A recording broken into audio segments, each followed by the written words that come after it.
Hey Sunrise, I hope you guys are having a great week so far, and I'm so pumped that you opened up this email and clicked on this video because I got a few things I want to share with you before we head into our weekend as we celebrate the resurrection of Jesus. You know, I heard something as I was preparing this week that I wanted to share with you about Easter. It actually kind of blew me away. I was listening to a podcast, and this guy ran across some research that said that the average person in America makes their decision about where they're going to go for church on Easter Sunday 72 to 48 hours before Sunday.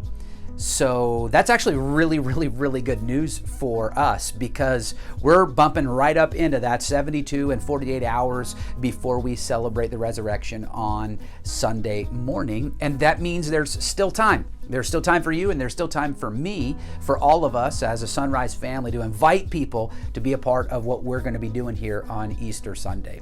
So the question comes up then is, how do we do that? Well, I got a couple of suggestions for you. Number one, there is nothing better than the personal invite. You're standing in line at the grocery store, your neighbor, when you're talking out on your driveway, that personal interaction with you and another person face to face, inviting them to either our 9 or 10:45 service.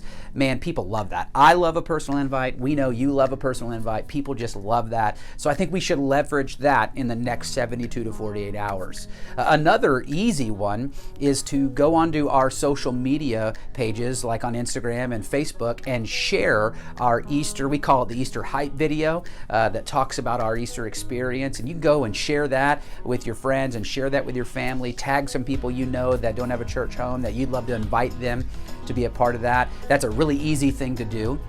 Another thing I heard this week from somebody that goes to our church, they did a mass group email to people they knew didn't go to church and told them a little bit about what God's been doing at our church and put a link to our website. And we've actually gotten some feedback from some of those families, and we know somebody's going to be here this weekend because of that email. And so you could do something like that, or maybe a mass text message or something that goes along those routes that is a personal invitation to a group, a batch of friends or family members that you know that don't go to church, that you can leverage that kind of technology. Man, those are just some really simple, easy, and quick things that you can do. And you can do that, I can do that, we can do that together.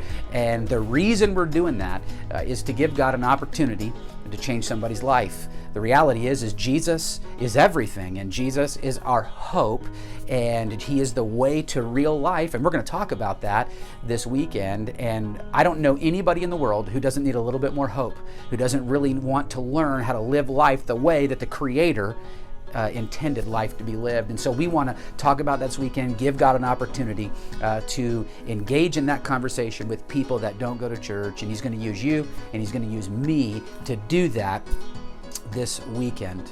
Another thing I want to share with you is we are going to kick off a brand new series right after Easter. So the Sunday right after Easter, we're going to do a series entitled Faith Works. And we're going to study through the book of James, and we are going to roll up our sleeves and understand that there is a balance between having faith and what we do. And so our faith is a faith of action. Our faith is a faith of putting this thing, rolling up our sleeves, dirt under the fingernails, sweat on the brow, working for Christ, and it's going to be awesome.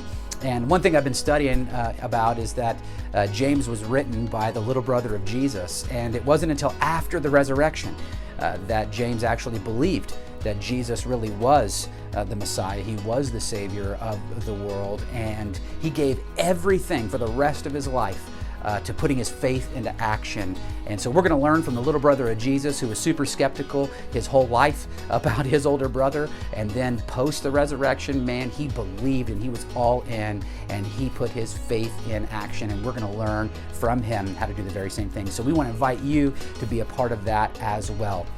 We are looking forward to an awesome weekend as we celebrate the resurrection. And I just wanted to put a couple of things in front of you before we head into that weekend. Good luck in inviting people, and I can't wait to see you here on Sunday as we celebrate Easter. Have a great week.